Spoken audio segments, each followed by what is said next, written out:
Y ahora, esta noche, quiero que vayan conmigo a Mateo 27 y el verso 22. El libro de Mateo, el capítulo 27 y el versículo 22. Y hay una pregunta allí. Pilato les dijo: ¿qué pues haré de Jesús, llamado el Cristo? Y toda la multitud respondió: crucifícale, crucifícale.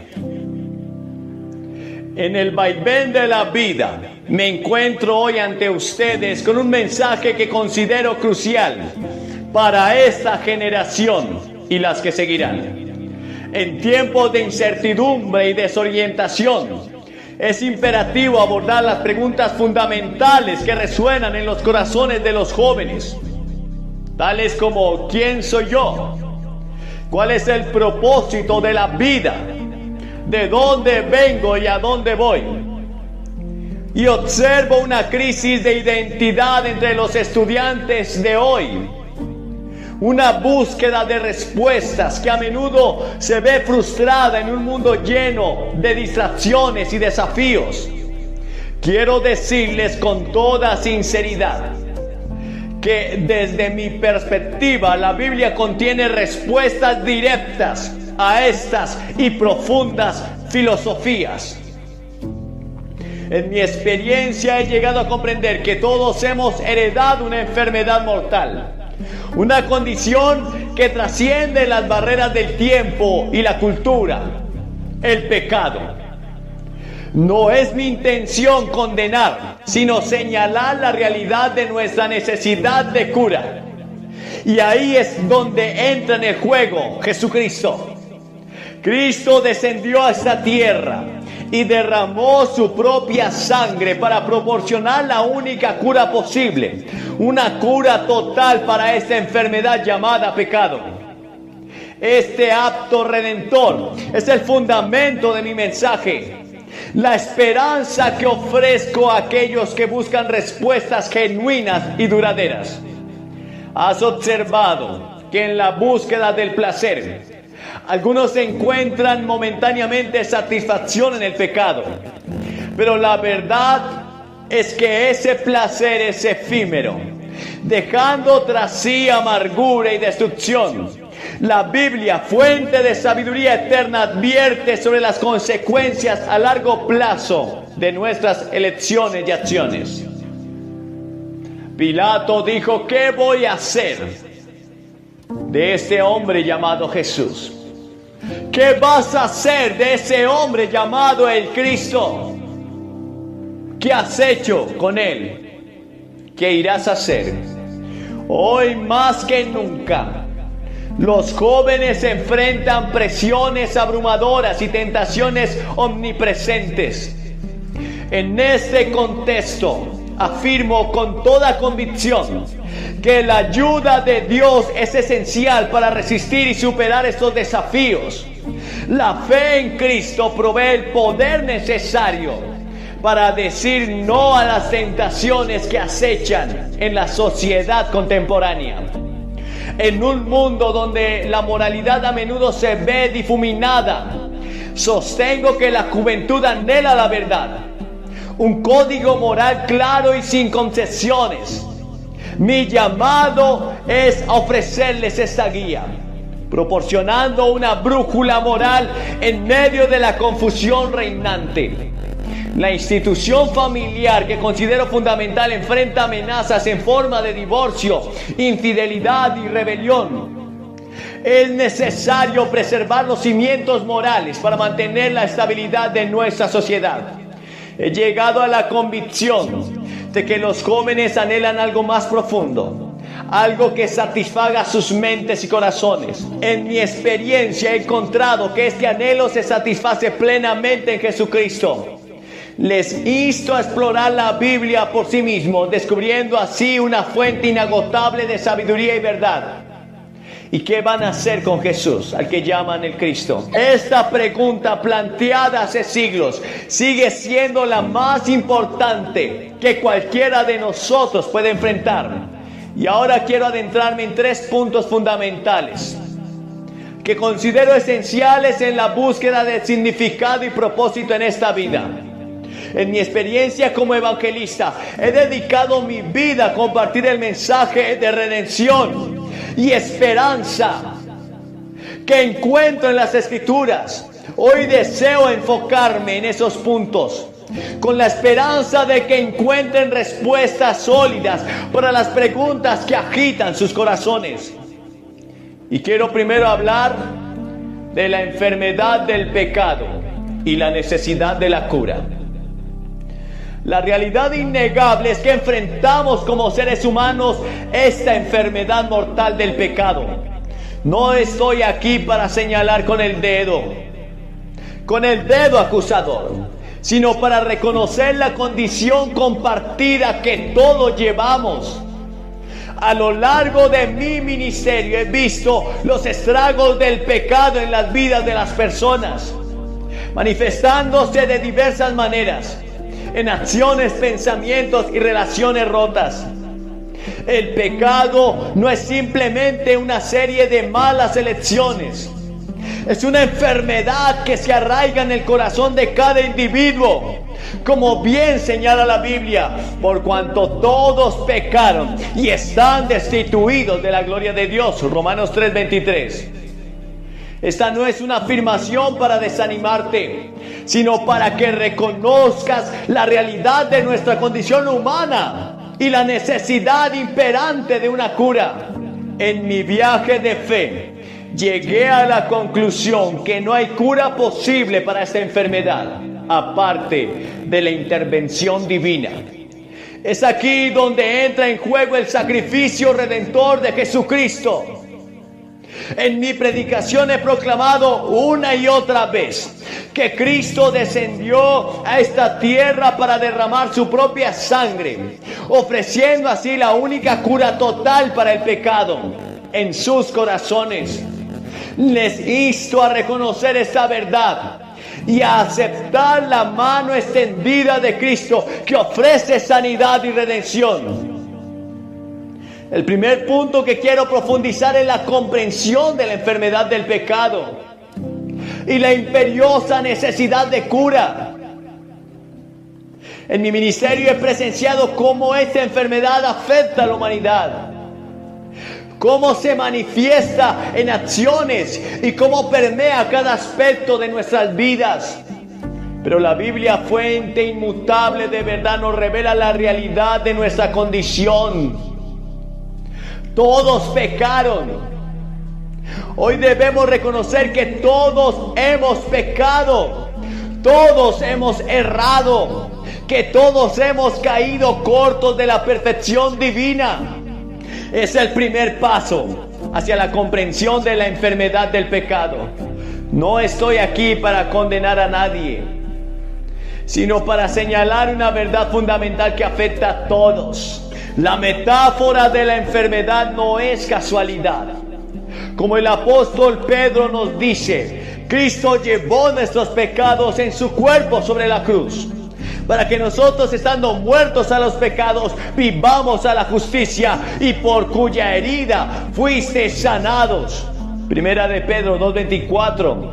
Aquí encontramos la esperanza en la cruz, donde Jesucristo en su amor insondable llevó sobre sí mismo el peso de nuestros pecados, por ofrecernos sanidad y reconciliación con Dios. Y en mi predicación he compartido una y otra vez la verdad que no hay cura posible para esta enfermedad del pecado, aparte de la intervención de Dios en nuestras vidas. Pero Dios, que es rico en misericordia, por su gran amor con que nos amó, aun estando nosotros muertos en pecado, nos dio vida juntamente con Cristo. Efesios 2:4. Es a través de la gracia de Dios, manifestada en el sacrificio de Cristo, que encontramos la cura total para nuestra condición. Hoy les insto a reflexionar sobre sus vidas y a reconocer la realidad del pecado, no como un ejercicio de culpa, sino como un paso crucial hacia la cura. Porque si confesamos nuestros pecados, Él es fiel y justo para perdonar nuestros pecados y limpiarnos de toda maldad. Primera carta de Juan 1:9. La confesión y el arrepentimiento son llaves que abren la puerta de la gracia redentora de Dios.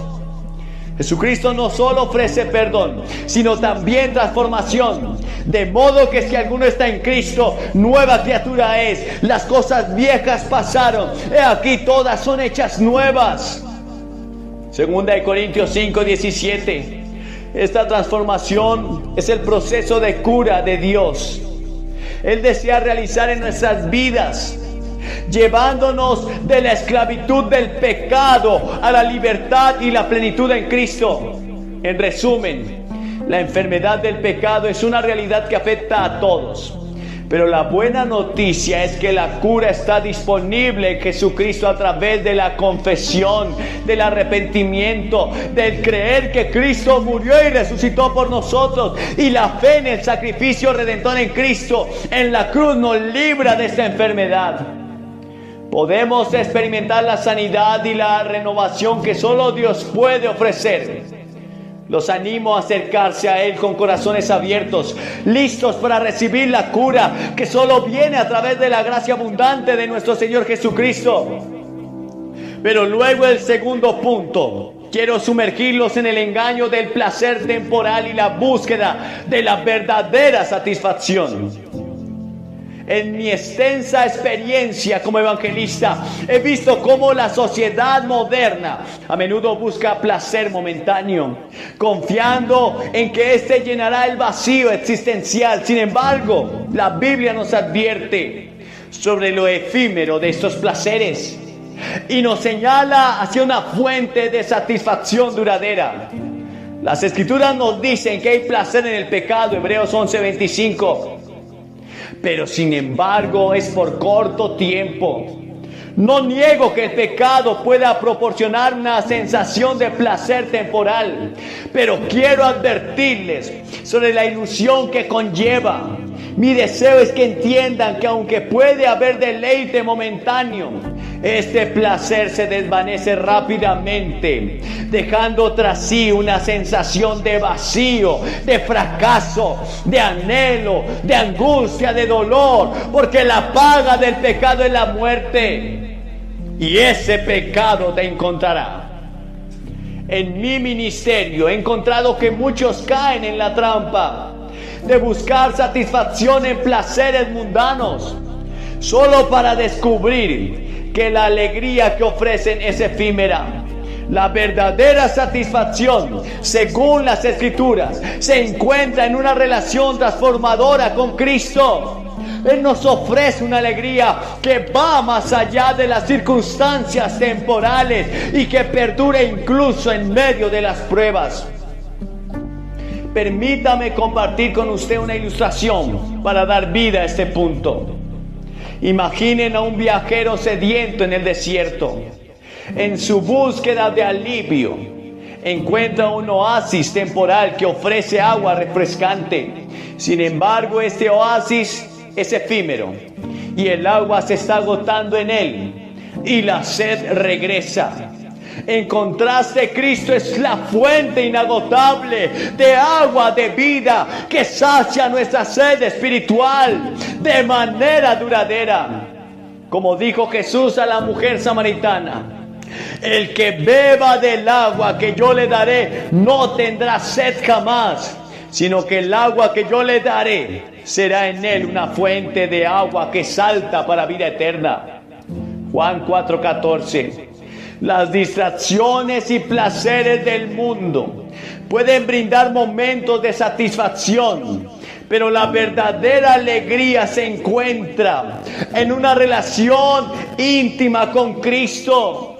El apóstol Pablo lo expresó de manera impactante cuando dijo: porque el reino de Dios no consiste en comida ni bebida, sino en justicia, paz y gozo en el Espíritu Santo.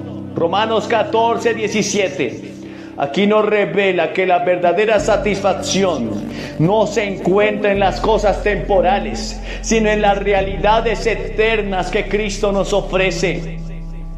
En la búsqueda temporal del pecado, la reflexión sobre sus propias experiencias. ¿Cuántas veces ha buscado satisfacción en cosas que a la larga no le trajeron plenitud, la plenitud que usted esperaba? La invitación de la Escritura es a dirigir nuestras vidas hacia el gozo perdurable que se encuentra en Cristo. En conclusión, amigos, la conclusión es que debemos reconocer la sed de satisfacción que todos compartimos. Sin embargo, yo les insto a no dejarse engañar por el placer temporal, sino a buscar la verdadera alegría que solo se encuentra en una relación con Jesucristo. Que nuestras vidas reflejen la sabiduría de buscar la satisfacción duradera en lugar de caer en las trampas del placer momentáneo. Que el gozo perdurable de conocer a Cristo llene sus corazones y les guíe hacia una vida plena y significativa. Pero luego el tercer punto, deseo dirigirnos hacia la necesidad de orientación moral y espiritual en un mundo desorientado y decadente. En todos estos años he observado con pesar cómo la brújula moral de la sociedad ha perdido el norte, dejando a las generaciones jóvenes y aquellos que buscan un propósito en la vida en medio de la confusión y la falta de dirección. La Biblia nos advierte sobre los peligros de seguir un camino sin guía moral. Hay camino que al hombre le parece derecho, pero su fin es camino de muerte. En un mundo donde la moralidad a menudo se define de manera subjetiva, es esencial regresar a principios fundamentales y a una guía moral objetiva proporcionada por la palabra de Dios. El salmista nos ofrece una declaración profunda sobre la importancia de la guía divina en nuestras vidas. Lámpara es a mis pies tu palabra y lumbrera mi camino. Salmo 119, 105. La palabra de Dios no solo ilumina nuestro camino, sino que también nos proporciona el código moral sólido en un mundo donde la distinción entre lo correcto y lo incorrecto a menudo se desdibuja. En mi vida he visto cómo la falta de orientación moral ha llevado a decisiones lamentables y a la pérdida de valores fundamentales en la sociedad. Y es en ese contexto que la fe en Cristo y la comprensión de la verdad bíblica se vuelven aún más cruciales. En Efesios 5, 15, 16, el apóstol Pablo nos insta a andar con cuidado, no como insensatos, sino como sabios, aprovechando bien el tiempo, porque los días son malos. Esta palabra resalta la necesidad de discernimiento y sabiduría en medio de un mundo moralmente complejo. Permítame compartir una ilustración tomada de la vida real del artista Amy Grant. Reconocida por su éxito en la música cristiana contemporánea, a lo largo de su carrera, Grant había enfrentado desafíos y decisiones cruciales en medio de la presión de la industria musical y la cultura cambiante. En cierto momento, cuando muchas voces la instaban a alejarse de su fe y adoptar una dirección más comercial, Grant tomó una decisión valiente, mantuvo su enfoque en la fe cristiana y continuó creando música que reflejara sus convicciones morales y espirituales. Esta decisión no fue sin críticas y desafíos, pero Grant eligió seguir la guía moral de su fe en lugar de ceder a las presiones del mundo. Su vida y carrera sirven como un testimonio de cómo seguir una brújula moral basada en principios bíblicos puede llevar a una vida de integridad y propósito duradero. En el contexto de la familia he presenciado con dolor los efectos del descuido de responsabilidades y la ruptura de los cimientos morales. La institución familiar, diseñada por Dios como un pilar de estabilidad, sufre cuando los principios morales se descuidan. El apóstol Pablo nos ofrece directrices claras sobre la conducta familiar en Efesios 6.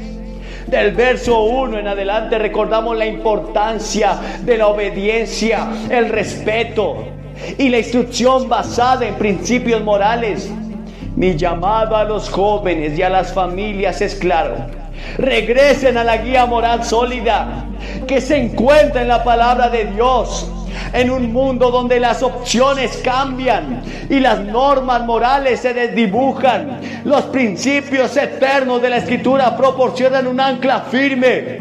La fe en Cristo no solo nos salva, sino que también nos guía en el camino de la verdad y la rectitud. Mientras nos sumergimos en estas reflexiones sobre la enfermedad del pecado, el engaño del placer temporal y la necesidad de orientación moral, no puedo evitar recordar una pregunta que resuena a lo largo de la historia y que de alguna manera refleja en cada uno de nosotros nuestra necesidad. ¿Y qué voy a hacer con Jesús llamado el Cristo? ¿Y qué vas a hacer con Jesús llamado el Cristo? Pilato lo entregó. Pilato decidió no creer.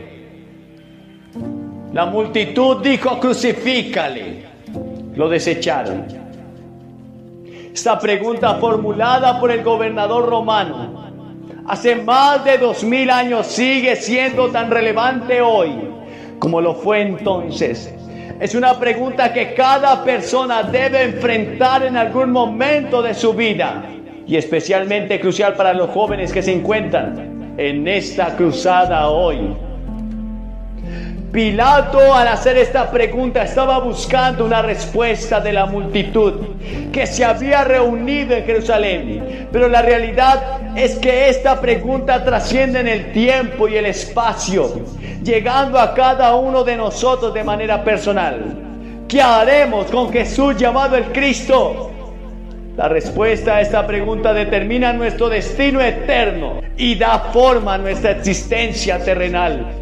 He encontrado que muchos enfrentan esta pregunta con dudas, indecisiones o incluso con indiferencia. Sin embargo, les insto a considerar la gravedad de esta cuestión. Jesucristo no es simplemente una figura histórica. Él es el Salvador que ofrece la cura para la enfermedad del pecado, la satisfacción genuina en medio del placer temporal y la guía moral inefable en un mundo desorientado.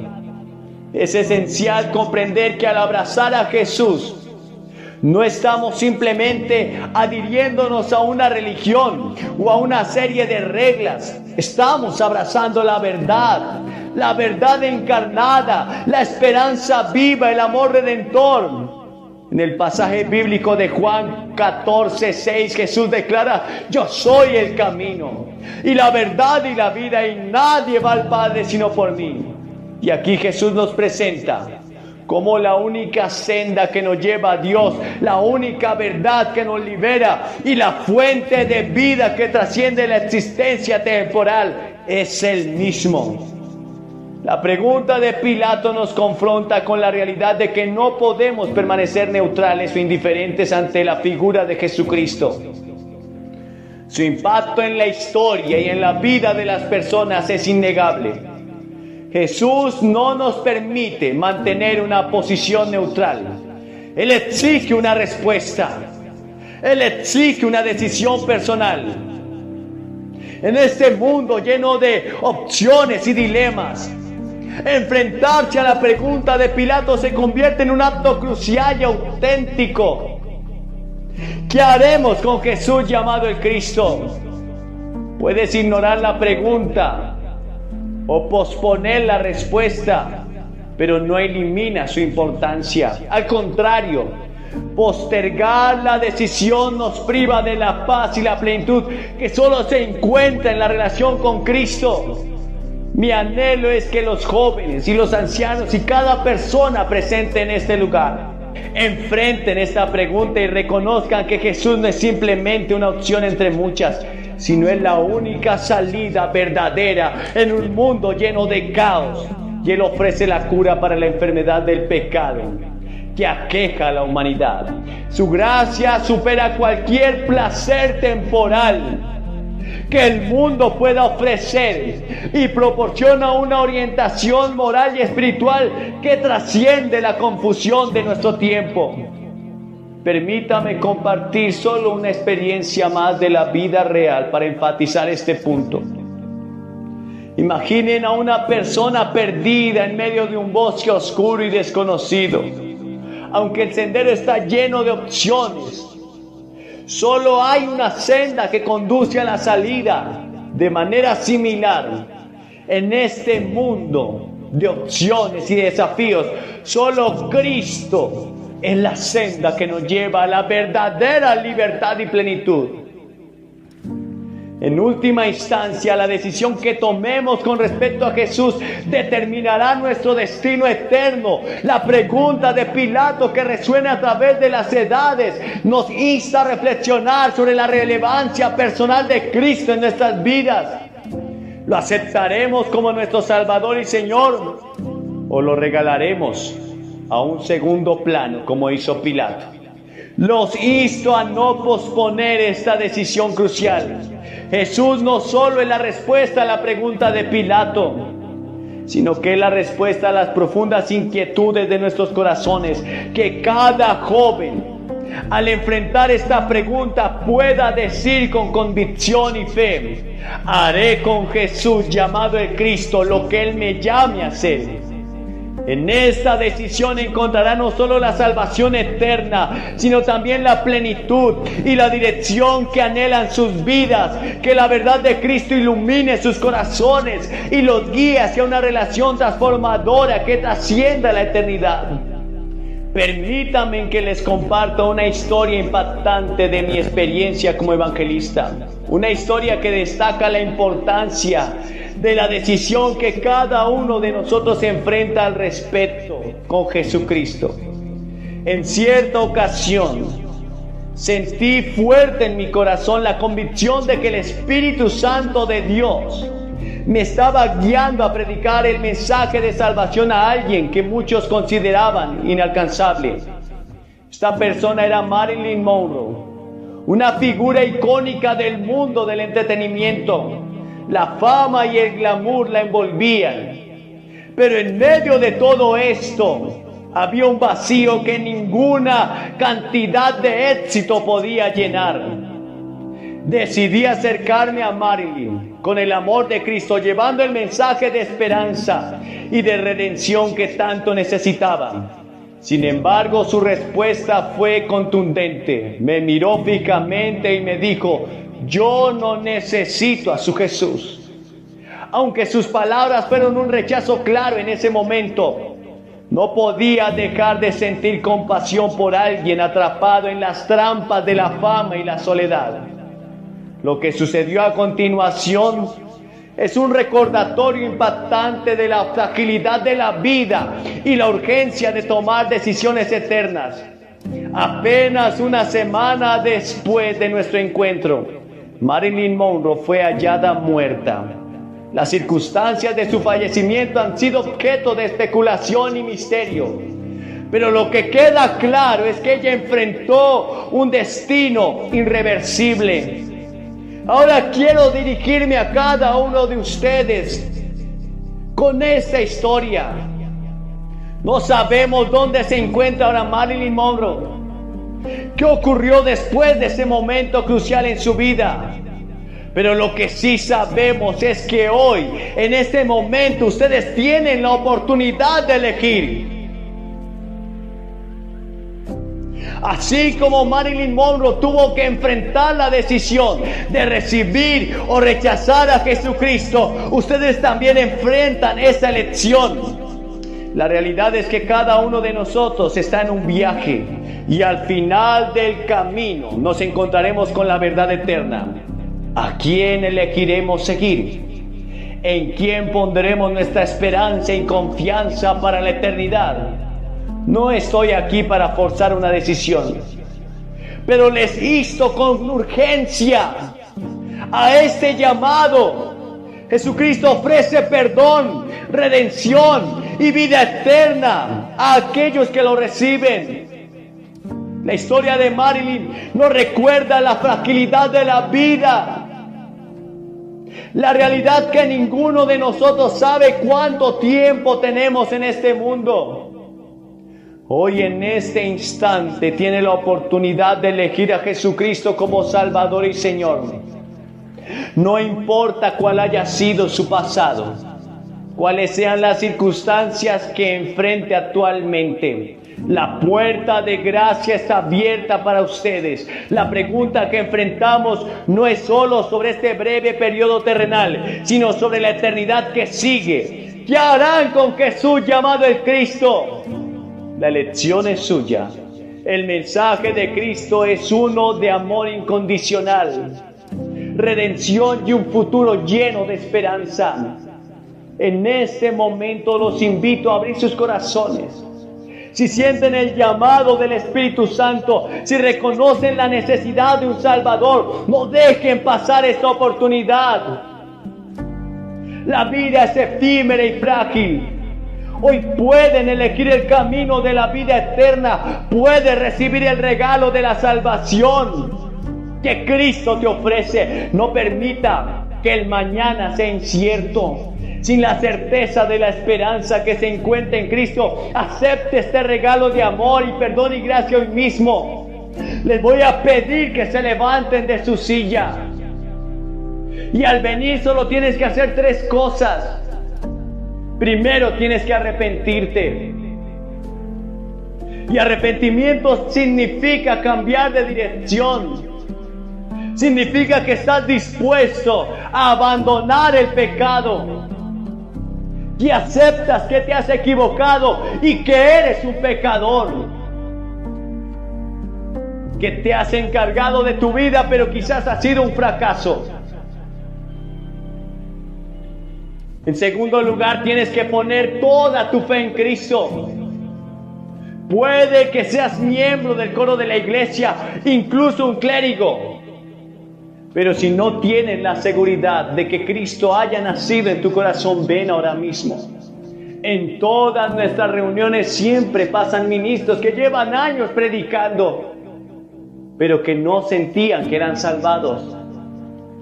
Pones tu fe en Cristo, tu confianza, toda tu fe solamente en el Salvador y en su sacrificio por ti en la cruz.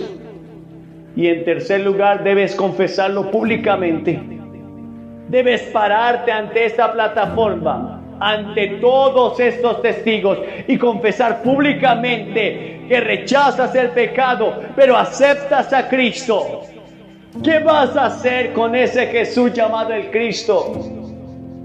Es urgente mi llamado, porque no sé qué será de ti el día de mañana.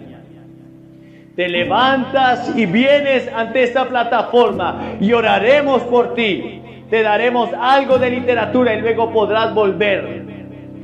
Y a ustedes que están viendo este video, en cualquier parte, quizás estás en un bar, en un motel, quizás estás drogándote o alcoholizándote, no importa la condición, Jesucristo te ama y te dice: ¿qué vas a hacer conmigo? Puedes aceptarlo ahora mismo en el lugar que estés y Él vendrá a salvarte, te dará un destino nuevo, tu vida cambiará. Solamente recíbelo.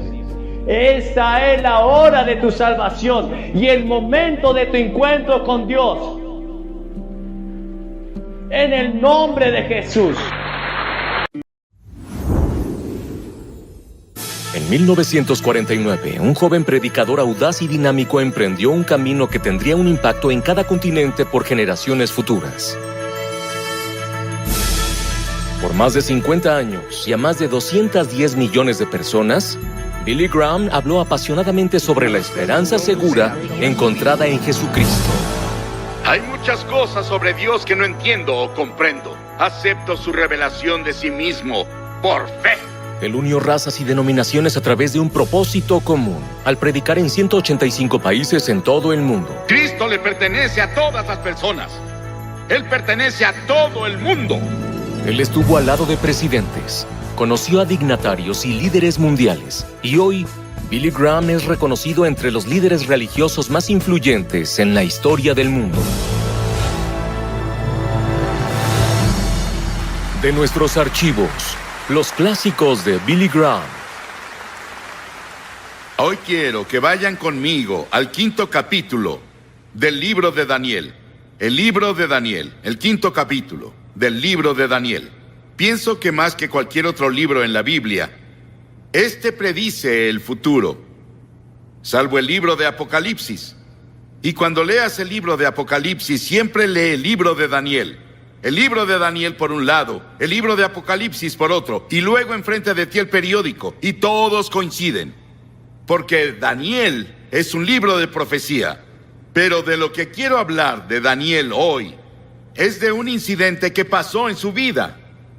Y creo que refleja lo que vemos pasando hoy en el mundo.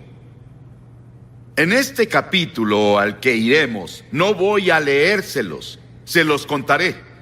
Es la historia de Daniel estando en Babilonia. Fue llevado a Babilonia de Jerusalén. Jerusalén había caído en el juicio de Dios y Jeremías lo había predicho. Todos los juicios que Jeremías predijo, todos los juicios que los profetas predijeron, todos se cumplieron o aún se cumplirán. Esta es la palabra de Dios. Es una palabra infalible. En muchos puntos de las Escrituras, la Biblia predice el futuro día del juicio y el período futuro del juicio que vendrá sobre el mundo. Bueno, Jerusalén fue juzgada, como Jeremías predijo. Él dijo, a menos que Jerusalén se arrepienta de sus pecados, serán juzgados. Y juicio vino entre los que fueron llevados cautivos por Nabucodonosor a Babilonia, a 2,400 kilómetros. Estaba el joven Daniel y sus amigos, eran adolescentes, y fueron llevados a Babilonia. Daniel fue uno de los jóvenes que fue elegido especialmente por Nabucodonosor para que se lo llevaran a Babilonia y lo entrenaran en su corte.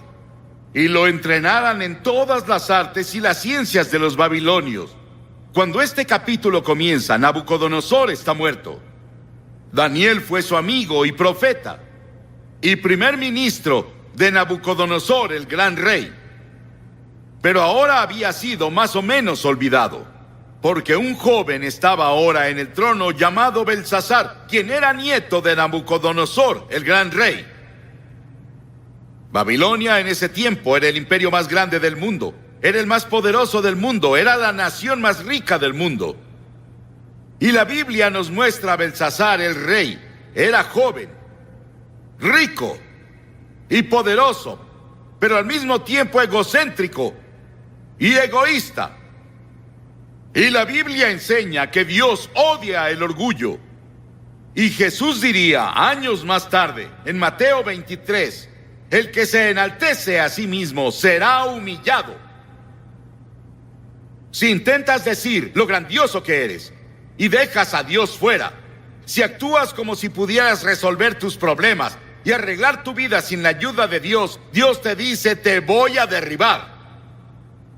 Y luego él era un hombre muy despreocupado, era un vividor, le gustaba lo fácil y el placer. Y la Biblia dice, ¡ay de los reposados! En este país reposamos, en comparación al resto del mundo. Y Belsasar había ganado algunas victorias militares. Y su padre, quien era un gran general, estaba en las fronteras llevándolos de victoria en victoria. Él decidió que quería celebrar y decidió dar un gran festín. Y sería el festín más grande que Babilonia hubiera visto. Babilonia con todo su glamour, Babilonia con toda su riqueza, Babilonia con todo lo que tenía. Él dijo, tendremos el mejor festín de la historia del mundo. Y ordenó a los mejores bailarines, los mejores vinos, la mejor comida. Y envió una invitación a 1,000 de sus nobles de todo el imperio a la fiesta. Y en sus carretas con joyas se presentaron. Y esa noche, mientras celebraban, bailaban y bebían en los jardines colgantes que Nabucodonosor había construido para su esposa Median, una de las 7 maravillas del mundo. Belsasar se intoxicó. Ahí estaba, rey de un imperio, dando un banquete, el centro de toda la atención, bailando toda la noche. Pero la Biblia dice: no se engañen, Dios no es burlado, pues todo lo que el hombre siembre, eso segará. Belsasar, cuidado, el juicio ya viene. Llegaste muy lejos. Hay un punto donde la paciencia de Dios se agota. Hay una línea entre las naciones y entre los individuos y las familias y las comunidades.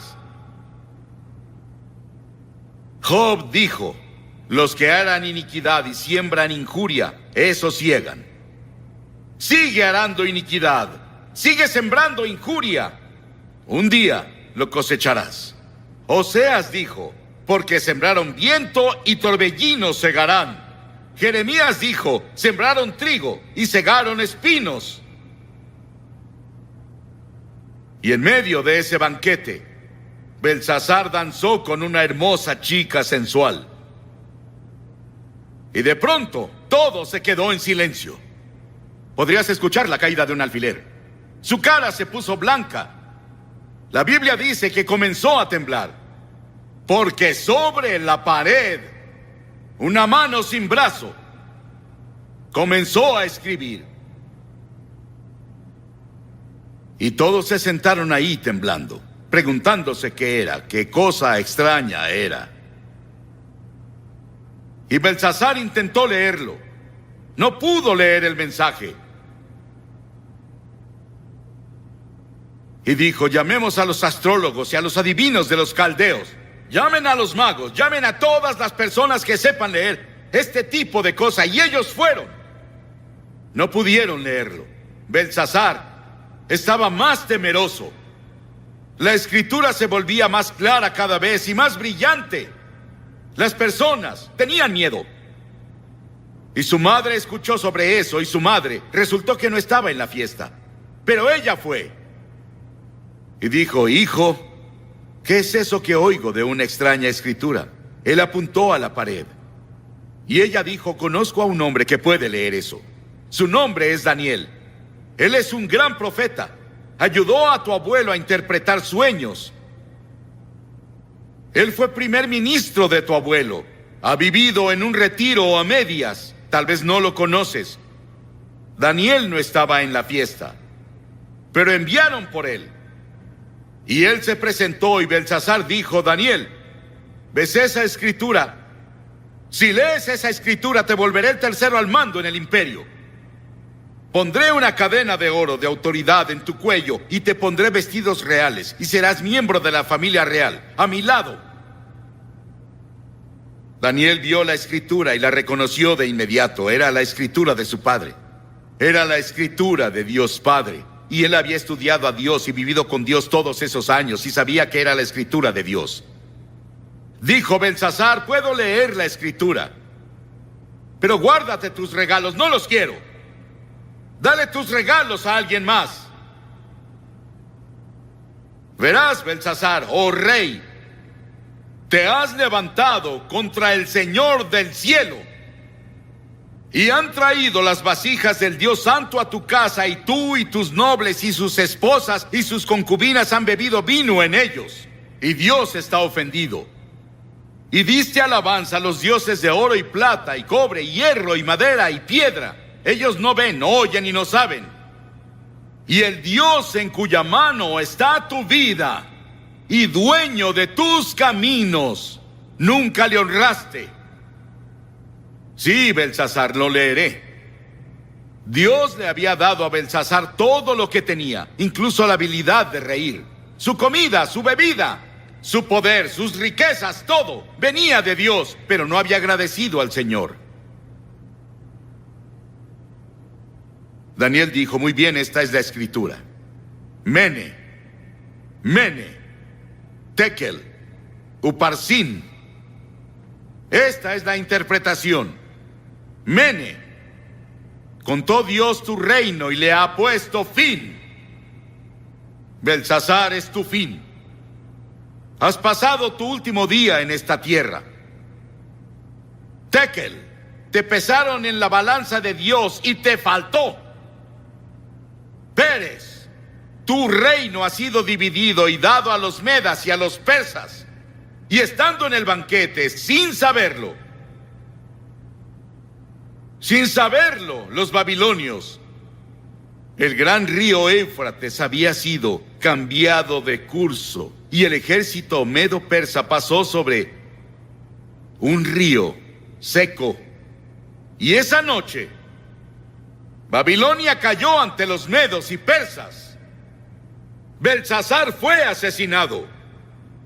Daniel permaneció y se volvió el primer ministro en el siguiente imperio. Ambos imperios lo respetaban por su sabiduría y su fe y su propósito y su devoción. Dios escribe en el muro de la nación esta noche. La palabra mene también significa recordado. Dios hace memoria. Dios hace memoria de nuestros pecados. Dios ve nuestra pornografía. Él ve nuestras películas obscenas y Él ve las nuevas películas que van a salir burlándose de Jesucristo. Él ve nuestras mentiras, engaños y corrupción. Y va por toda la sociedad. Él lo ve todo. Y las Escrituras dicen, sepan que sus pecados los alcanzarán. Y hace memoria de algo más. No es muy tarde. Dios se recuerda de olvidarse. Y cuando cualquier grupo de personas o nación se arrepienten de sus pecados y regresan al Señor, Él perdona sus pecados y sana la tierra. Es la promesa del Señor. En segunda, dice, pesado fuiste en la balanza y fuiste hallado falto. Las Escrituras dicen, tú pesas el camino del justo. El Señor dice, las acciones yo las peso, todos los caminos del hombre son limpios a sus ojos, pero el Señor pesa a los espíritus. La nación, el mundo esta noche son pesados. Tú eres pesado en la balanza de Dios.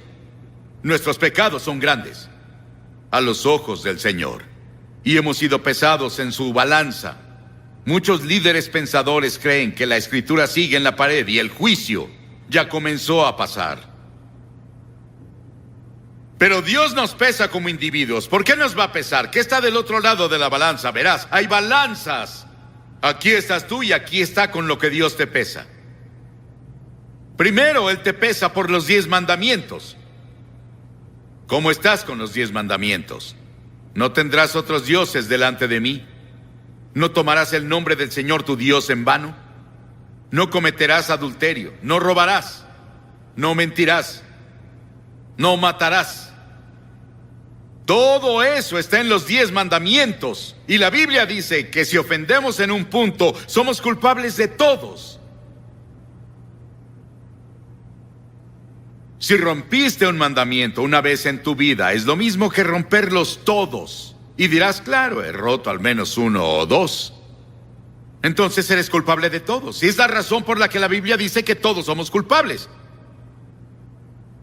Por esa razón Jesús dijo, el que no tenga pecado, que tire la primera piedra a la mujer atrapada en adulterio. Ninguno de esos líderes religiosos pudo hacerlo, porque todos hemos pecado. Todos pecaron y están destituidos de la gloria de Dios, y todos estamos bajo el juicio de Dios. No solo vamos a ser pesados por los 10 mandamientos, sino que seremos pesados por la ley del amor. Mateo 22, Jesús dijo, amarás al Señor tu Dios con todo tu corazón y con toda tu alma y con toda tu mente. Este es el primero y grande mandamiento, y el segundo es semejante. Amarás a tu prójimo como a ti mismo. De estos 2 mandamientos, dijo Jesús, depende toda la ley y todos los profetas. Todo se resume en amor.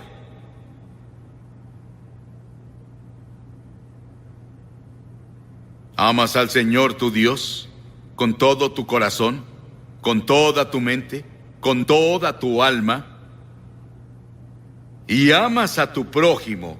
Tu prójimo es cualquiera con una necesidad. Jesús nos enseñó en la parábola del buen samaritano. Cualquiera que necesite ama a ese prójimo, como te amas a ti. Es lo que Jesús dijo. Vamos a ser pesados por esa ley. En tercera, vamos a ser pesados por la persona de Jesucristo. La Biblia dice en el Salmo 89, porque ¿quién en los cielos se comparará al Señor? ¿Quién entre los hijos de los aposentados será semejante al Señor? Isaías dice, ¿a qué tendrán como igual a mí? Y me harán igual, o semejante, o me compararán, para ser como yo. Dios dice, sé santo, porque yo soy santo. Si no sabes, Jesucristo fue el único hombre justo y el único hombre santo que ha vivido. Llamamos a algunos en India hombres santos, pero Jesús fue el único santo de verdad en la historia. Y si no vivimos como Jesús, vivimos también como Jesús, vamos a quedar cortos en los requerimientos de Dios y sus expectativas. Dirás, Billy, ¿quién en el mundo puede vivir como Jesús? Ninguna persona. Por eso es que todos debemos decir, soy pecador. Dios va a pesarnos con Cristo. Él va a pesarnos con los 10 mandamientos. Él va a pesarnos por la ley del amor, pero también va a pesarte por tus obras. Esos pecados de omisión de los que no estabas consciente. En Mateo 25, Jesús nos recuerda, tuve hambre y no me diste de comer. Tuve sed y no me diste de beber. Fui forastero y no me acogiste. Estuve desnudo y no me cubriste. Estuve enfermo y en prisión y no viniste a verme. Pero las personas decían, Señor, ¿dónde te vimos desnudo y enfermo y en prisión y sediento? Él les contestó así: así como no lo hicieron con el más pequeño de ellos, no me lo hicieron a mí. Eso incluye a todas las personas de esta área. No hemos cumplido, y luego Jesús pronunció juicio. Dijo, los que son culpables del pecado de omisión deben ir al castigo eterno, pero los justos a la vida eterna. Dirás, Billy, me siento devastado. ¿Cómo podrá alguno pasar? No podemos.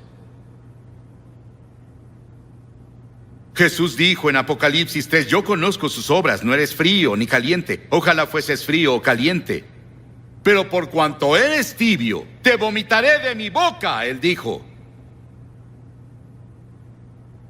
Escucha, habrá muchas personas que no entrarán al cielo que tú crees que van allá. Y luego lo quinto, él va a pesarnos por nuestras oportunidades. Por nuestras oportunidades. A quien mucho se le da, mucho se le exige, dijo. Piensen en vivir en Estados Unidos, con todas sus ventajas. Una iglesia en casi cada esquina, una Biblia en casi todos los cuartos de hotel, millones de Biblias disponibles, el Evangelio en radio y televisión. Piensen en vivir aquí. Él va a juzgarnos por las oportunidades que tenemos. Piensen en la literatura cristiana que está disponible en librerías y no lo aprovechamos. A quien mucho se le da, mucho se le exige. Dirás, Billy, incluso en eso yo no puedo hacerlo. No. Pero la gloria de todo esto es que hay un evangelio. Y el evangelio son buenas noticias para las personas que están sentadas aquí diciendo, bueno, soy culpable. La buena noticia es que Dios envió a su Hijo Jesucristo a la cruz a morir por ti. Y Dios tomó esos pecados tuyos y esas fallas tuyas y las puso en Cristo. Él se volvió pecado por nosotros. Él dijo, el justo y el íntegro irán al cielo. ¿Cómo voy a llegar a la justicia y la integridad por mí mismo cuando no tengo nada? Soy un pecador. No peso suficiente para ir al cielo. Pero en la cruz, Cristo proveyó justicia para mí. Él proveyó justicia para mí que yo no tengo. Soy aceptado esta noche por Dios. No porque haya sido bueno, o porque haya leído la Biblia, o porque haya predicado a multitudes de personas. Soy aceptado por Cristo. Soy aceptado en el amado por Él. Y ese es tu privilegio en este momento. Puedes apropiarte de lo que Cristo hizo en la cruz por ti ahora e irte de aquí con peso suficiente para ir al cielo, pesar suficiente para que tus pecados sean perdonados, pesar suficiente para vivir una nueva vida. Pesado has sido en la balanza de Dios y fuiste hallado falto. ¿Aún te falta? La última palabra aquí es Uparsin, dividida. El reino está dividido. Dios dijo, Belsasar, te quitaré el reino de las manos. Estás acabado. El juicio llegó a ti y es muy tarde. Dios te dirá eso a ti. El juicio ha venido, es muy tarde. Conozco a personas que saben eso y lo aceptan y creen eso y simplemente bajan bailando al infierno. Son como el ratón que fue atrapado y sigue olfateando el queso después de ser atrapado. Sigues probando la carnada del diablo y ya estás muerto en cuanto concierne a la eternidad. Creo que esta cruzada se hizo en el tiempo justo, en la providencia de Dios, en el momento justo, en la historia de muchas de sus vidas. Las personas han orado por ti. Personas han trabajado. Personas han dado para hacer lo posible. Y ahora es tu momento con Dios de recibirlo en tu corazón y asegurarte que pesa suficiente. No, yo no estaré en el juicio. Pero no hay juicio para los que están en Cristo Jesús. No te veré ahí. El juicio que yo merecía lo tomó Jesucristo en la cruz. Y acepté lo que Él hizo, aunque parecía tonto y parecía algo ridículo. Para mí, cuando vine al frente esa noche y le dije sí a Cristo Jesús en frente de todos ustedes, lo hice. Voy a pedirte en un momento que te levantes de tu asiento y vengas al frente de esta plataforma y al venir digas, quiero a Cristo en mi corazón. Después de que vengas, voy a decirte unas palabras, haré una oración contigo y te daré literatura. Puedes volver luego con tus amigos. Pero no dejes pasar esta tarde hasta que le digas sí a Jesucristo. Porque verás, tal vez no haya otro momento como este. Este podría ser el último momento que tengas. Y ahora es el momento. Levántate y ven. Son cientos de personas que han venido esta semana, incluso miles. Ven a unírteles. Y di hoy, quiero que Cristo perdone mis pecados. Quiero saber que iré al cielo. Quiero pesar lo suficiente cuando sea pesado en las grandes balanzas, se vuelva a Dios. Pienso que habrá sanidad en nuestro país. Pienso que volviéndonos a Dios encontraremos una nueva atmósfera si nos volvemos a Él. Pero también pasará en tu vida como individuo, y pasará en tu hogar, y pasará en tu cuadra, y en tu comunidad, en tu apartamento, en donde sea que estés. Pero debe empezar por alguien, puede empezar por ti. Si dices sí a Jesucristo ahora, espero que hagas ese compromiso. Dios te ayude a hacerlo. Y asegúrate de ir a una iglesia el domingo. Buenas noches y que Dios te bendiga.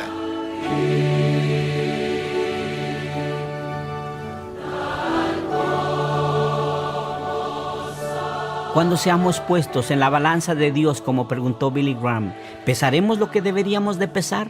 Solo si tenemos la justicia perfecta de Jesucristo equilibrando la balanza. Jesús quiere hacerte completamente justo delante de Dios al perdonar todos tus pecados. Hoy puedes invitar a Jesús para ser tu Salvador y Señor. Él puede darte paz en tu corazón como nunca la has experimentado. La palabra de Dios promete que podemos estar seguros de que un día estaremos en el cielo con Dios. No solo tener la esperanza o el deseo de ello. Hoy tú podrás estar seguro de tu hogar eterno. Toma un momento para comunicarte con nosotros a través de nuestra página web. Ahora esta noche quiero que vayan conmigo a primer libro de Reyes, el capítulo 18. El primer libro de Reyes, el capítulo 18 en el Antiguo Testamento. Primero de Reyes 18. Y esta es una historia muy dramática en toda la Biblia. 18:21. ¿Hasta cuándo vacilaréis entre dos opiniones? Si Jehová es Dios, seguidlo. Pero si Baal es Dios, seguidlo. Y el pueblo no respondió ni una palabra. Elías es el personaje más notable para mí en todo el Antiguo Testamento. Me gusta leer sobre él. Es mencionado 30 veces en el Nuevo Testamento, y cuando Jesucristo fue al monte de la transfiguración, había dos hombres que estaban allí con él: Elías y Moisés. Entonces sabemos que cientos de años después de que Elías murió o fue llevado al cielo, sabemos que regresó. Y sabemos que vivía y hablaba, porque estaba en el monte de la transfiguración. Pero aquí está la historia de su vida, y él aparece repentinamente en el momento más oscuro de la historia de Israel. Nunca la nación había caído tan bajo moral, espiritual, militar y económicamente como lo estaba en ese momento. La nación estaba luchando por su propia existencia, y de la nada surgió este áspero, fuerte, escarpado, violento, de pelo largo y bronceado, hijo del desierto, Elías. De repente anunció al pueblo: Elías está aquí. Y el rey tembló, y su trono, porque Elías vino en el poder y la unción del Espíritu de Dios.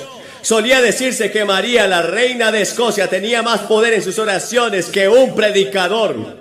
Ella tenía más poder que todos los ejércitos de Inglaterra. Un hombre de Dios constituye una mayoría en cualquier lugar. Un hombre de Dios. Elías fue un poderoso profeta del Señor.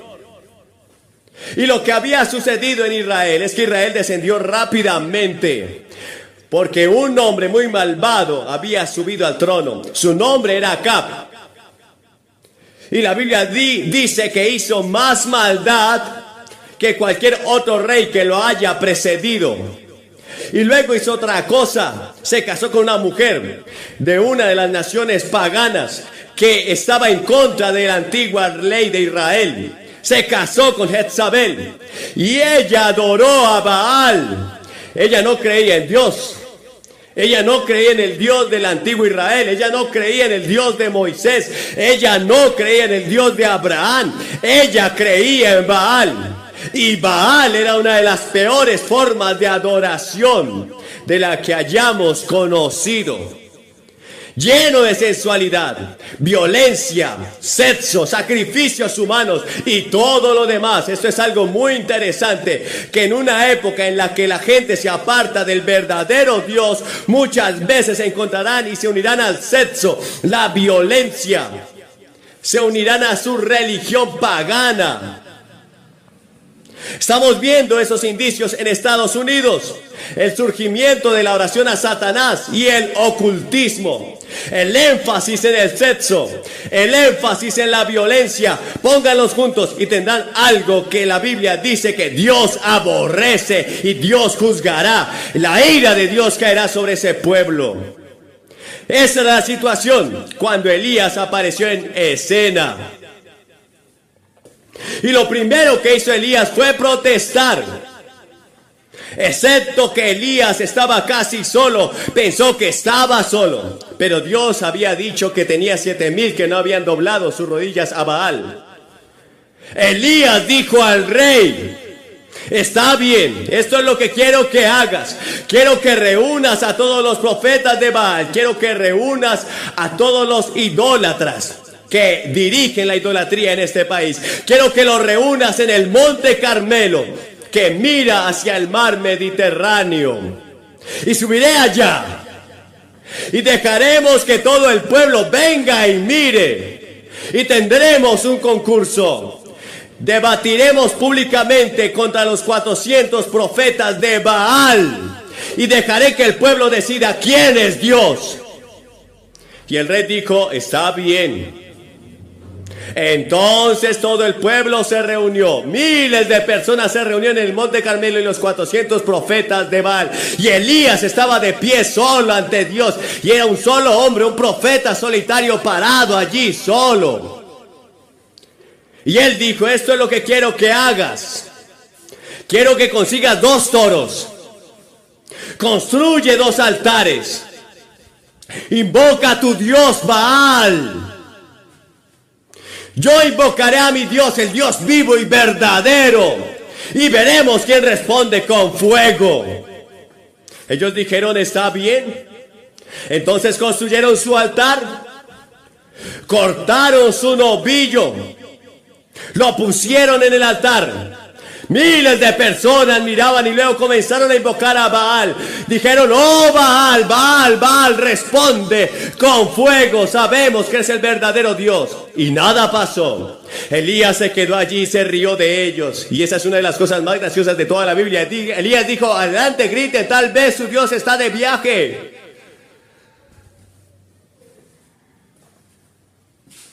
Y desde la mañana hasta el mediodía gritaron. Pero nada pasó. Gritaron, lloraron, rezaron, se cortaron, chorrearon sangre por todos lados, tratando de hacer que Baal respondiera. Pero por supuesto Baal no respondió. Entonces Elías dijo: muy bien, es hora que me toque a mí. Y dijo: muy bien, construiré el altar. Y reconstruyó el altar.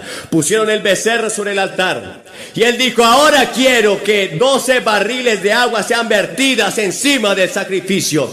Y cavó una zanja alrededor y la llenó de agua. Y todo estaba empapado. Entonces Elías invocó a Dios. Y descendió fuego del cielo.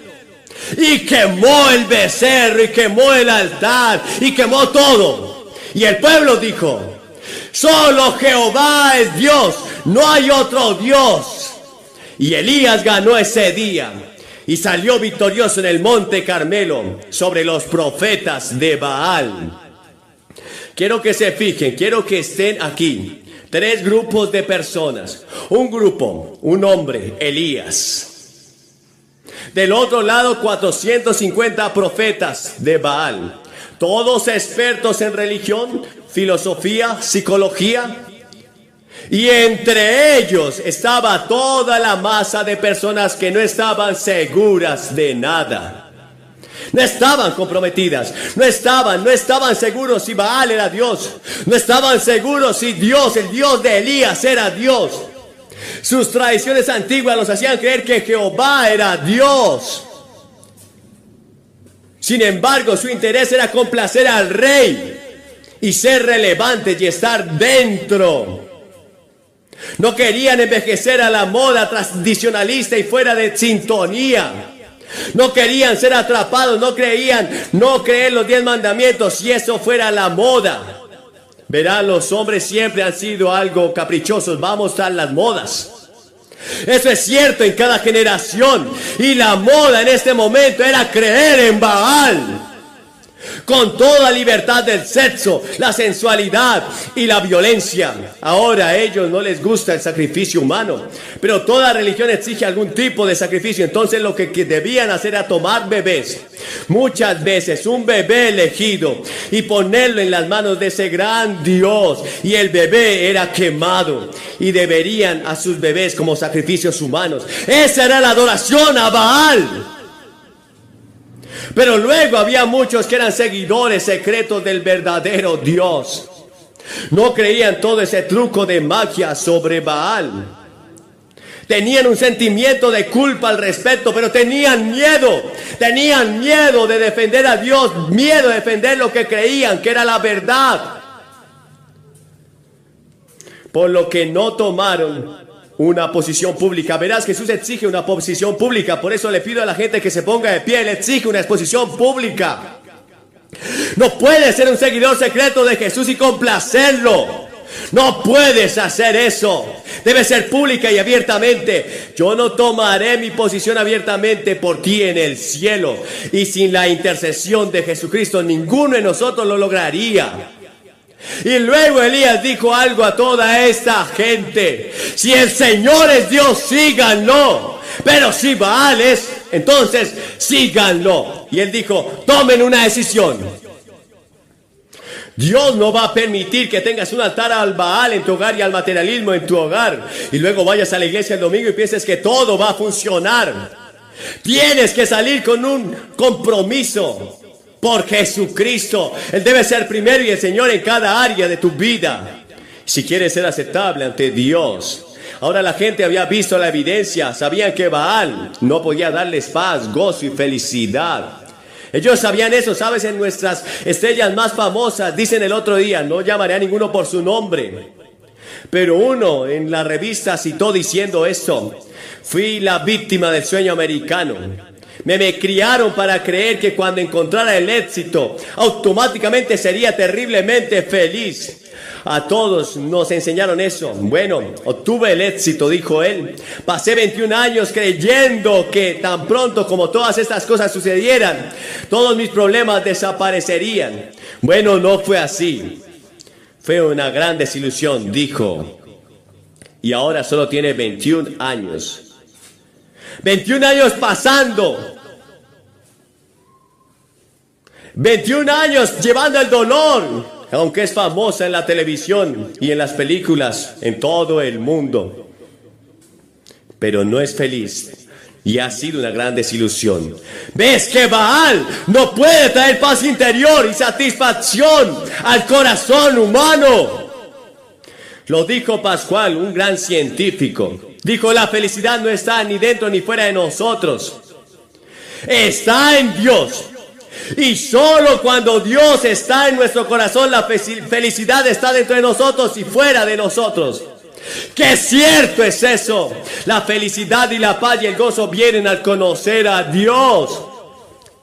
Baal no pudo responder a sus necesidades más profundas, sus grandes preguntas filosóficas: ¿de dónde vengo? ¿De dónde estoy? ¿A dónde voy? Baal no dio respuestas. Tampoco el capitalismo ni el materialismo.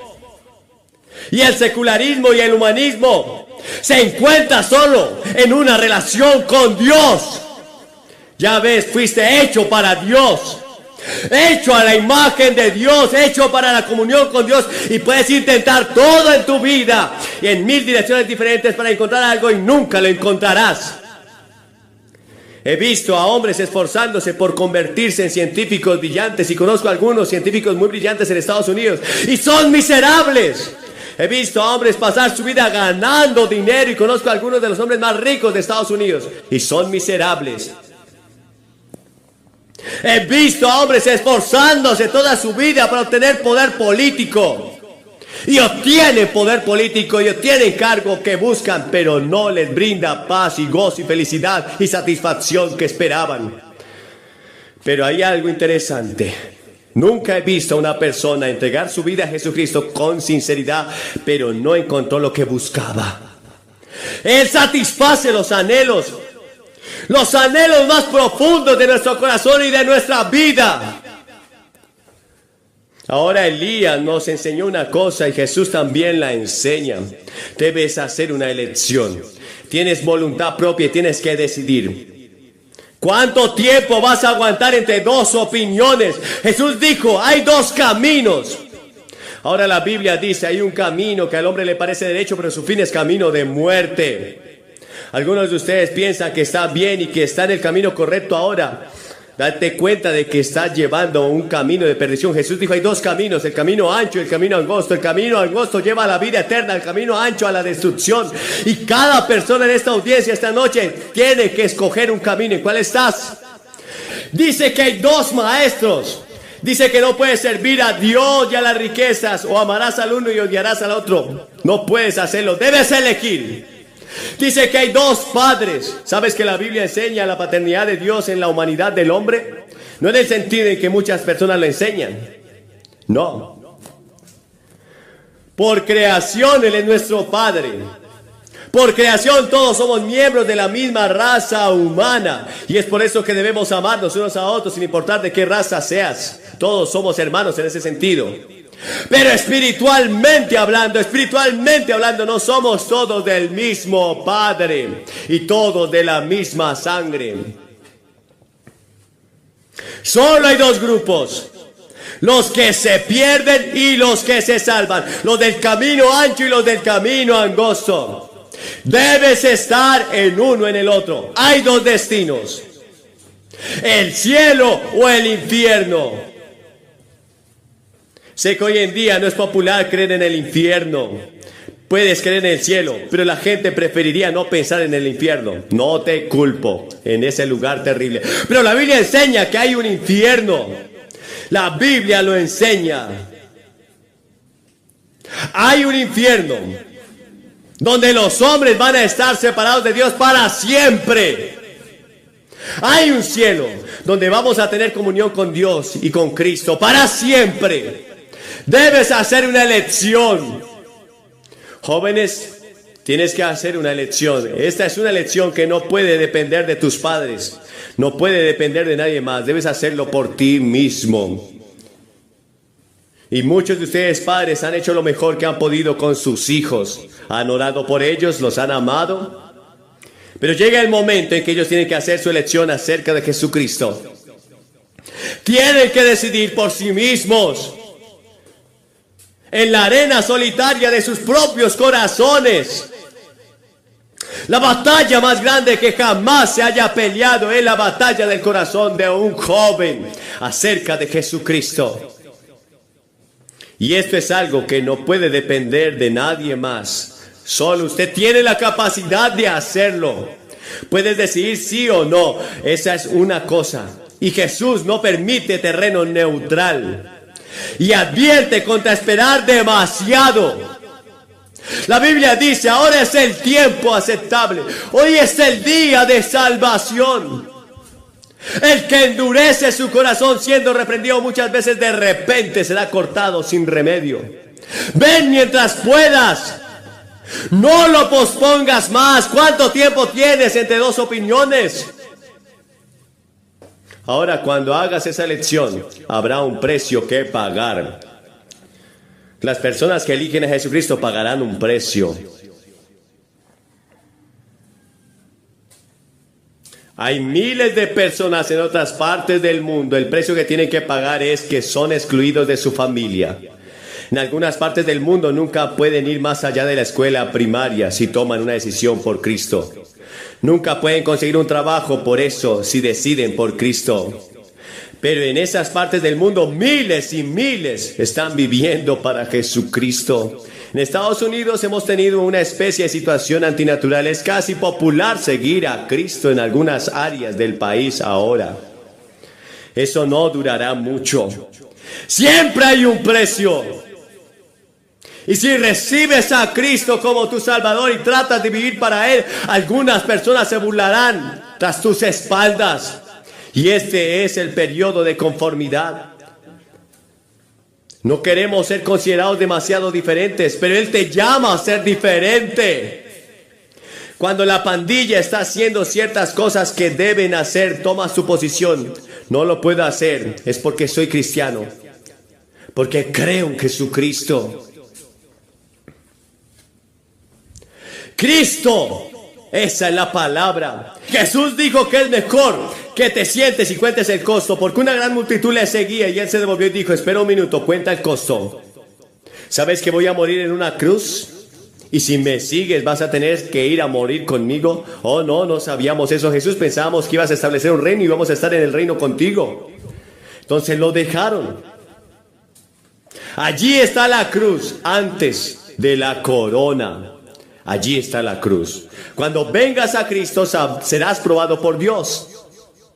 Dios nunca ha dejado que nadie venga sin que haya sido probado. Algunos de ustedes están tomando su decisión por Cristo y están siendo probados. Y ha llegado la tentación. Un amigo no entiende el paso que has dado. Y está lleno de algunas dudas y debilidades. Todo esto es normal para toda persona que alguna vez vino a Cristo. No solo comenzamos y saltamos y creemos por completo. Grady Wilson, su hija acaba de tener gemelos. Bueno, no nacieron completamente desarrollados. Uno pesa 5 libras y el otro pesa 6 libras. Y son solo pequeños bebés, pero algún día serán adultos. Pero se necesita tiempo para crecer. Dios te probará cuando vengas a Cristo. Y Él exige una decisión inmediata. Me pregunto cuántos sermones más se necesitarán para ganarte para Cristo. Cuántas advertencias más tendrán que darte de parte de Dios. Cuántas tumbas más habrá para acabar. Cuántas guerras más habrá para librar. Cuántos terremotos, cuántas inundaciones más tendrá que ocurrir antes de tomar una decisión.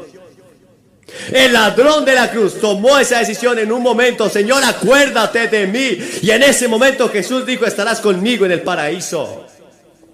Así de rápido puede tomar una decisión y un compromiso. Recuerda, Dios te ama. Él tiene un plan para tu vida. Eres pecador, estás separado de Dios por el pecado. Algunos de los resultados de este pecado son la depresión, la inhabilidad, la falta de propósito en la vida, así como algunos de los graves pecados inmorales que hemos leído. Dios ha provisto la cruz como un medio para que usted sea perdonado de sus pecados, pero debe recibir individualmente a Cristo como Señor y Salvador. Tú, y solo tú, en la tranquila y arena alma de tu corazón tendrás que tomar esa decisión. ¿Cuánto tiempo detendrás estas dos opiniones? Charlotte Elliott era una mujer hermosa. Y un gran predicador llamado César Malan recorrió toda Suiza y fue expulsado de su iglesia debido a su fe. Pero una vez que estuvo en Inglaterra, conoció a esta hermosa y encantadora mujer llamada Charlotte Elliott. Ella sufrió de mala salud. Se acercó a ella y le preguntó si se convierte en cristiana.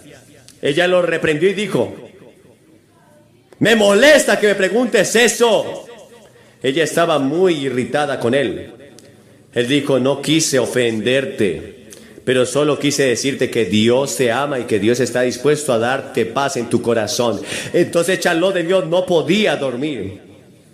Las palabras que él decía, el predicador, seguían resonando en sus oídos durante toda la noche y se levantó, se arrodilló y entregó su vida a Cristo. Y se sentó y escribió el himno que cantamos todas las noches. Esta noche, tal como soy, sin una sola súplica, pero tu sangre fue derramada por mí, y tú me mandas a venir a ti, oh Cordero de Dios, vengo.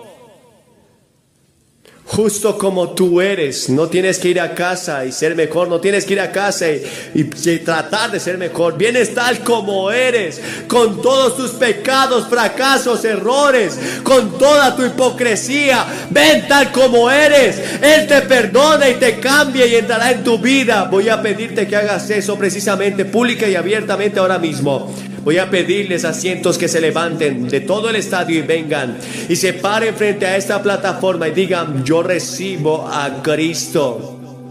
Usted puede ser un miembro de la iglesia. Es posible que antes que haya pensado en estas palabras, pero de alguna manera no estaba seguro. No estás seguro, pero te gustaría estarlo. Voy a pedirte que vengas ahora mismo desde las graderías. Te tardará unos 2 minutos, pero vamos a esperar. Cientos de personas han venido. Vengan. Este es su momento, esta es tu hora y tu compromiso. Y después de todo esto, que hayan venido y se ponen aquí en silencio, les daré una palabra, haré una oración con ustedes, les daré algunas publicaciones y podrán regresar y reunirse con sus hermanos. Si estás con amigos o familiares, ellos te van a esperar. Pero levántense y vengan ahora mismo, hagan su compromiso con Cristo. Ahora esta noche quiero que vayan conmigo al capítulo 22 del libro de Lucas. El capítulo 23, perdónenme. El capítulo 23 del libro de Lucas. Y empezaremos en el verso 39. Y uno de los malhechores que estaba crucificado lo injuriaba diciendo: si tú eres el Cristo, sálvate a ti mismo y a nosotros.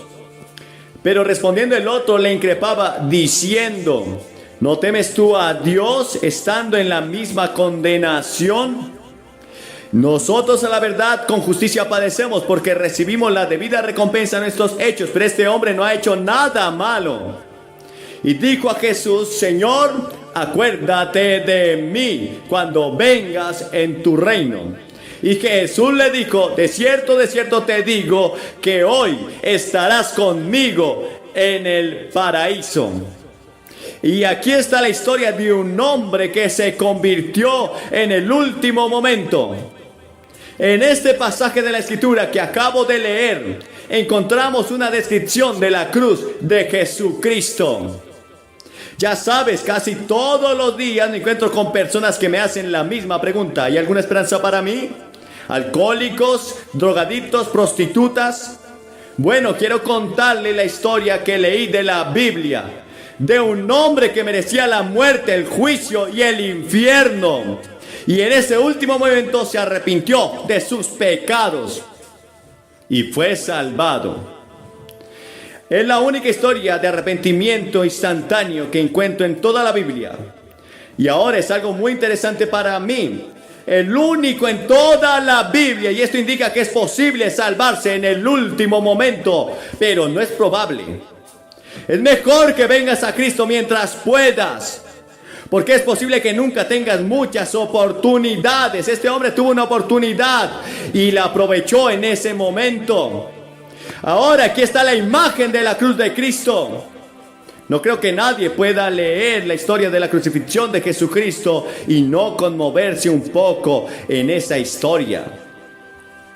Porque la crucifixión fue la forma de ejecución más cruel y más terrible que puedas encontrar. Los romanos practicaban la pena capital y la mayor parte del mundo practicaba la pena capital. Los romanos lo practicaban y crucificaban a la gente. Y la crucifixión era la forma más brutal y terrible y agonizante conocida por el hombre. A veces una víctima colgaba en la cruz durante 5 o 6 días, bajo el sol abrasador, muriendo gradualmente en el sufrimiento más terrible y la agonía más terrible. Cuando Jesús era niño pequeño en Nazaret, seguramente los romanos crucificaron a más de 3,000 personas en un día. Y Jesús debe haber visto eso, porque se rebelaron y los romanos los crucificaron. Así la crucifixión era el método romano de ejecución. Era una cosa terrible. No el método judío, el método romano era el que utilizaban. Y fueron los romanos los que pusieron los clavos en las manos de Jesucristo. Y tenemos la imagen que sacan a Jesús del calabozo, de la cárcel. Ya ha sido condenado a muerte. No pudieron encontrar ningún cargo que se mantuviera. Se habían hecho falsos testigos y testificaron contra él. Y ahora encontramos a Jesús siendo arrastrado fuera de la cárcel. Y le quitaron la ropa. Un largo látigo de cuero con perdigones de acero en el extremo que se envuelve alrededor de tu cuerpo una y otra vez hasta que su espalda sangra. Luego, entre risas y burlas, le ponen una corona de espinas en la frente y le sangra la cabeza. Le tiran la barba hasta que le sangra la cara. Su rostro estaba tan estropeado que apenas podían reconocerlo. Y con él sacaron a 2 ladrones, 2 salteadores, 2 hombres que merecían la muerte. estaban allí y sobre sus espaldas colgaban sus propias cruces y emprenden esa larga marcha hacia un cerro llamado el Calvario. Y en el camino Jesús, cansado, debilitado por la pérdida de sangre y los golpes, cae y tropieza. Finalmente él se está acostado en el suelo y obligaron a un africano, a un hombre negro, a venir y recoger la cruz y llevarla por él. Y nunca olvides que fue un hombre negro el que ayudó a Jesús, el que caminó con la cruz a llevar su propia cruz. Cristo pertenece al hombre negro, tanto como al hombre blanco o al rojo. Él pertenece a todo el mundo. Y Él dice al negro y al blanco, al rojo y al amarillo: te amo. Y cada paso que dio en el camino hacia la cruz y cada gota de sangre que cayó, Dios estaba diciendo: te amo, te amo, te amo. Y la Biblia dice que los ángeles miraban y con asombro, mucho asombro, no podían creerlo. Que el poderoso Dios del universo, quien con un chasquido de dedos podría destruir todo el planeta, les permitiera hacer eso a su Hijo. Ellos van a la cruz del Calvario y le ponen los clavos en sus manos y la estaca en sus pies y lo cuelgan entre el cielo y la tierra, y allí está colgado. Y los soldados hasta él se burlan, y una multitud se reúne y se están riendo, se burlan. Hasta salvó a otros, ¿por qué no te salvas a ti mismo? Y los dos ladrones que están siendo crucificados con él también se burlan. Ahora, por eso, damas y caballeros, ustedes no pueden ser salvos aparte de la cruz. La mayor crisis en la historia del mundo fue la crisis de la cruz. De hecho, todas las demás crisis no son nada comparadas con la crisis de la eterna Calvario y la cruz que estuvo Cristo en ese lugar. Verás, en un lado está la cruz, estaba Cristo, y en el otro lado estaba el diablo. Y la raza humana eligió tomar el partido por el diablo, que quiso la salvación por sus obras, por su bondad, por su orgullo, por su dinero. Quiso que fuera posible así su salvación. Si alguien ha de ser salvo alguna vez, debe pasar por el camino de la cruz. Dios ha elegido salvarnos, pero a través de la cruz.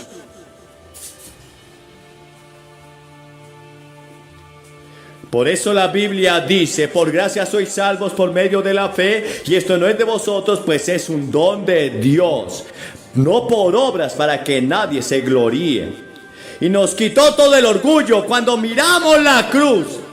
Porque verás, Pablo dijo que la proclamación de la cruz es locura, es ridículo para aquellos que están pereciendo. Es un reproche a su propia sabiduría, es una reprimenda a su intelecto, es un reproche a todo lo que puedes ofrecerle a Dios para agradarle. Tienes que humillarte, inclinarte y arrepentirte de tus pecados y venir por la fe y decir: Señor, en la cruz de Cristo me glorío, solo me aferro a la cruz. Estos dos ladrones estaban allí y estaban riendo y burlándose, pero uno de ellos se detiene de repente. Una mirada extraña aparece en su rostro y mira a Jesús. Lo ve morir como Señor de señores y Rey de reyes, y ve algo en la forma que está muriendo. El hecho es que él no está respondiendo al hecho de lo que está pasando. Dice: perdónalos porque no saben lo que haces. Piensa un momento cómo esta oración hace Jesús.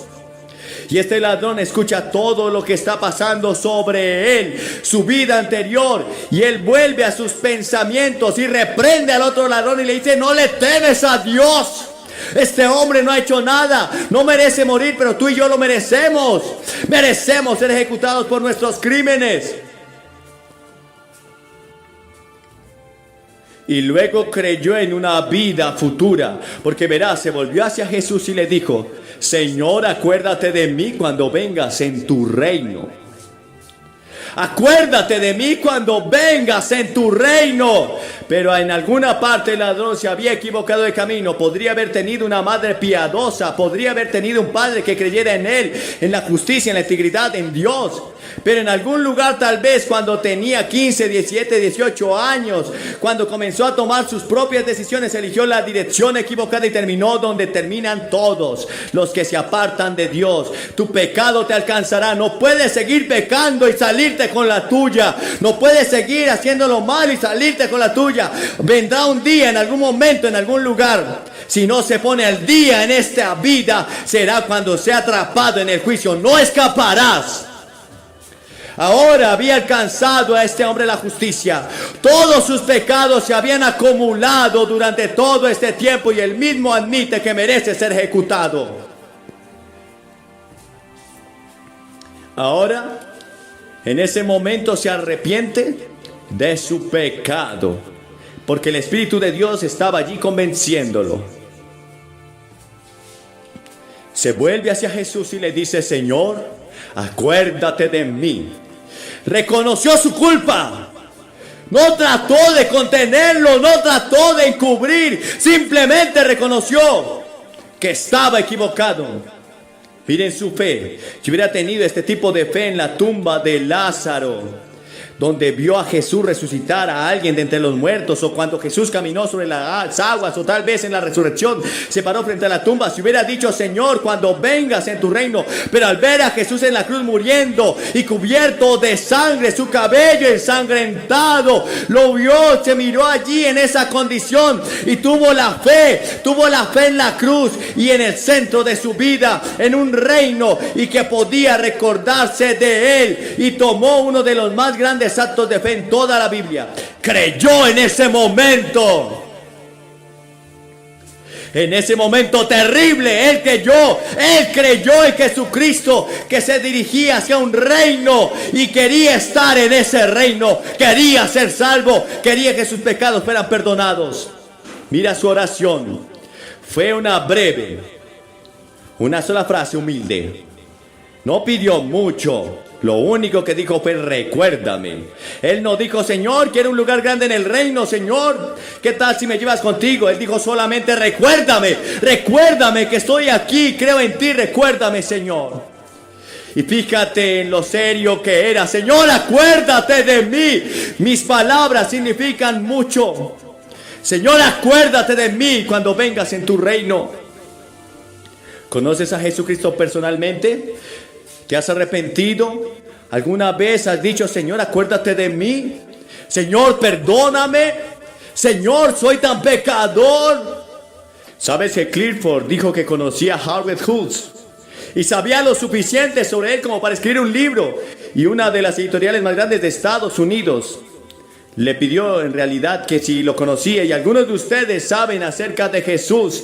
Hay muchos de ustedes que conocen la Biblia de hecho, al derecho, al revés. Hay muchos de ustedes que tienen mucha religión, pero realmente lo conocen. ¿Conoces personalmente a Cristo?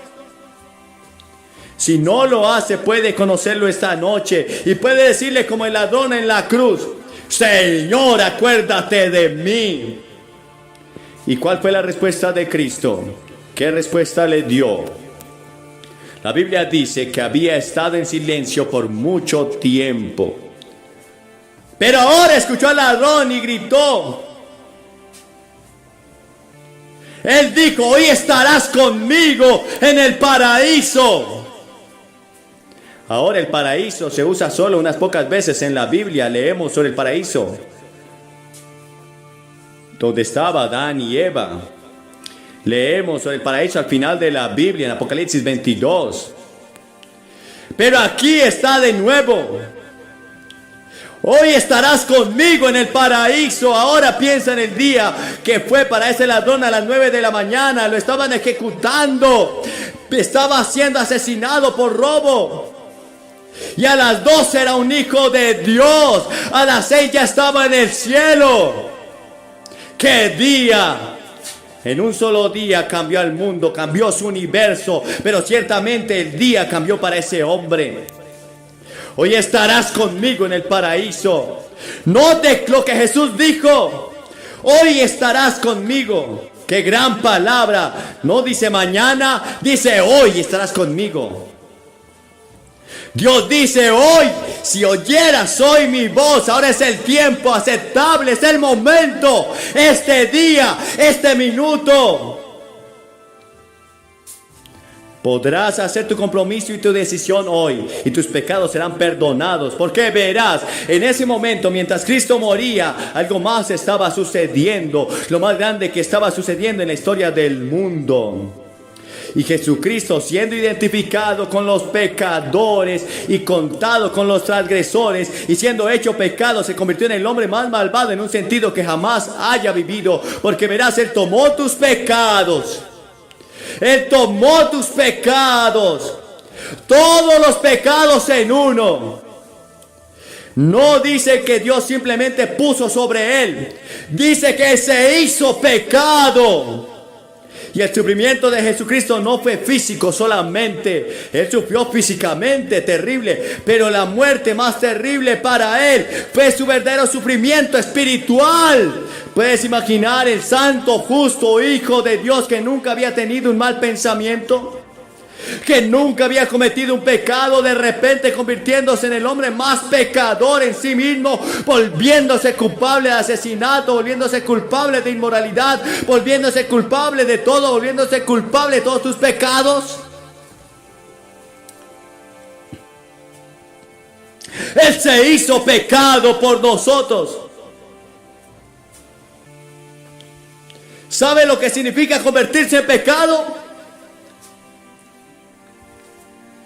Con razón Dios dice que solo es por la cruz. Los ángeles querían venir a rescatarlo. Él dijo, no, me voy a quedar aquí porque los amo. Y Él se quedó allí por el gozo puesto delante de Él. ¿Cómo podría haber gozo? Pues Él miraba hacia adelante por fe y vio lo que tú estabas haciendo en este estadio en Birmingham. Él te venía a venir a sí mismo. Él podría cambiar tu vida y perdonar tus pecados. Ese fue el gozo que puso delante de Él. El gozo que todo su pueblo viniera y se reuniera en un pueblo con un solo nombre y estaría en el paraíso con Él para siempre. Y qué cosa tan gloriosa fue que la primera persona en entrar en el paraíso, me imagino que los ángeles estaban mirando, ¿a quién va a traer? ¿Quién será el primer ser humano que entrará en el paraíso? Y el Señor Jesús miró. Apuesto que será Abraham, decían unos, probablemente será Daniel, decían otros. Me pregunto si será Elías, me pregunto si será Moisés. ¿Sabes quién fue? Fue el ladrón en la cruz.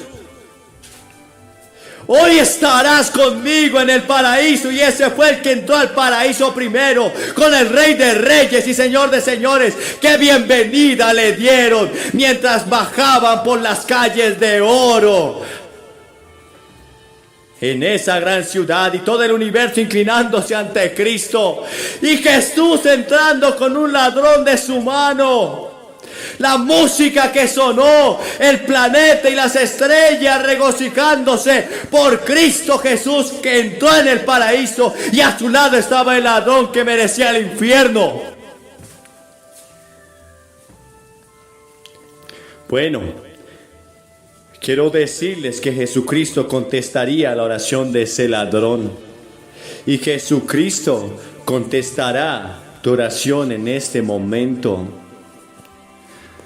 No tienes que hacer una oración larga.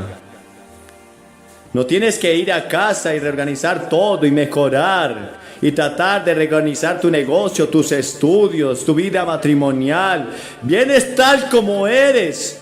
Usted no espera y se va a casa y se pone mejor ropa para estar más presentable. Ven tal como eres. Ese ladrón en la cruz estaba colgado, desnudo, sangrando y mereciendo la muerte. Y sabes que es algo interesante porque verás, él no tuvo tiempo de unirse a una iglesia. Él no tuvo tiempo de correr a bautizarse. No sabemos si fue regocijado. Él estaba así. No fue bautizado. Verás, fue salvado por gracia. Y esa palabra gracia es una palabra maravillosa en la Biblia. Significa favor inmerecido, algo que no merezco. Algo que Dios simplemente te da y me lo da y no lo puedo comprar, no puedo trabajar por eso, Él lo da. Él te ofrece esto esta noche. Dios le está diciendo a todos ustedes: los amo y los perdonaré. No les costará nada, no tienen que trabajar por ello. Es tuyo, es gratis, pero debes dejar tu orgullo y debes dejar atrás tus pecados. Y lo que impide que la mayoría de las personas vengan a Jesucristo es una sola cosa: el orgullo. El orgullo. Y debes renunciar a tu orgullo. Tienes que venir y decir: Señor, no tengo nada que traer. Puede ser un hombre rico, puede ser un hombre poderoso, puede ser un gran estudiante, puede ser una muchacha hermosa, pero Señor, no se trata de lo que yo pueda hacer. No tengo nada que ofrecer excepto mis pecados, pero vengo tal como soy, oh Cordero de Dios, vengo a ti. Eso es todo lo que se necesita. Una oración sincera: Señor, ten piedad de mí, soy un pecador. Y Él escuchó esa oración de ese ladrón, y Él escuchará la oración esta noche. La salvación es por gracia. No puedes hacer nada para comprarlo. Es así de rápido y serás transformado en un momento de pecador a santo. Sí. Vas por un camino a través del Nuevo Testamento, y así pasó con la mujer de Samaria. Al mediodía ella era una pecadora hablando con Jesús, llena de inmoralidad, antes que llegara la noche. Y ella era una evangelista en unas pocas horas. Cuando se encontró con Cristo, las 3,000 personas en Pentecostés se convirtieron en un momento. El apóstol Pablo, que iba de camino a Damasco, se convirtió en ese día cuando se encontró con Jesucristo en el camino.